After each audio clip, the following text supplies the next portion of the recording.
just because you're a high frequency individual doesn't mean that you're fully aware of how the world and the universe functions. And even if you do, all it gives you is this information of why you're having certain experiences. Which you might want to have. Which you or your physical body might want to have. Mm-hmm. Right? So, and a lot of people who follow Enlightenment protocols, the first thing they do is mostly torture their body and disconnect from it. Yes, mostly they torture They get their body into and disconnect from it. they get into the observer part, right? First focus part. And then the body can have all sorts of things happening, but they're not affected, so who cares? So a lot of these so-called enlightenment paths have been designed to entrap people in its empowerment. Yes, they are able to see much broader things or experience extreme wisdom and stuff, but it's not about the physical universe, and we're here to have a physical universe experience. Is there learning in this physical universe? Absolutely. The learning is about living here and having experiences here.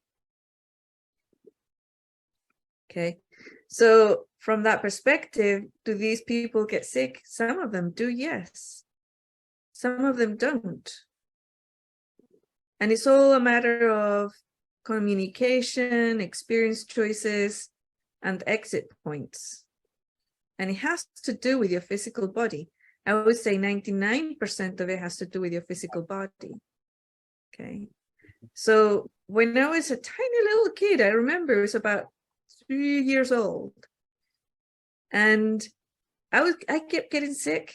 I kept getting like what you call flushings, right? I don't know what kind of pollutants or toxins or whatever were in my environment, but they were relentless. But also it was a situation where my mom, having been and coming from a healing lineage and thousands of years old healing lineage, and she wanted to express that healing, but she wasn't a doctor, so who could she have? Her children, right? And she would pretty much ignore us because she was pretty self-absorbed unless we got sick. And if we got sick, we got 1000% mommy. It got very interesting. Right? She was on it, man. So there was a couple of programs going on there. And my sister also, she gets sick all the time.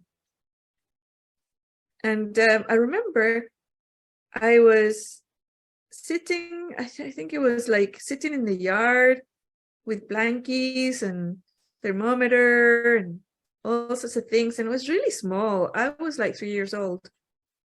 And cough. And then I thought, this is highly unpleasant. I'm not going to do this anymore. And from one moment to the next, I was better. It was like that, right? And then I didn't get sick for years. And I remember I was walking down the street on our neighborhood, and I was like, I must have been about 6 or 7. I was walking down the street, and then I remembered how much attention I got from my mom when I was sick. And I was missing my mom because she worked full time. And I thought, oh, I'm going to get sick. And the next thing I know, I had the most horrible flu type symptoms with earache and everything. And of course, I got tons of mommy time, right? A lot of it. But then my body decided, it was really bizarre because then I would get fevers and earaches for years to come, like on a regular basis. And until one day, I was like, I think I was about 10 years old, and I was laying in bed with this massive earache and fever, and I opened my eyes and I saw this creature being like right in front of me, like a ghostly figure. It scared the bejeebies out of me. I started screaming and screaming and screaming. And my mom came running. And I told her what I saw. And she said, it's just a nightmare, darling. It's fine. I'm here now. It's a nightmare. And then she said, you have a fever. And when you have a fever, sometimes you see things and you get nightmares. And I thought, that's it. I'm not having a fever anymore. And then the earache and fevers left. I didn't have them anymore. But then I, like throughout the years, I had different things. But they always had, like, my healing protocol is when I get something, and that is from an enlightened viewpoint, that's saying, you can see what's happening and how the world behaves and how the rules of engagements are on this planet, and your physical body elemental, and your soul, right? That's what I call like expanded awareness of existence. So these things. So if I get a physical issue, the first thing I ask is, how does this serve me? What does this allow me to do or not do? That's the first thing I ask. And when I see it, then I know where I need to work. I acknowledge my physical body, or I acknowledge my life, or I acknowledge my situation. And then, okay, do I keep it or do I release it? And then I make a conscious decision whether to keep it or release it. Do you see?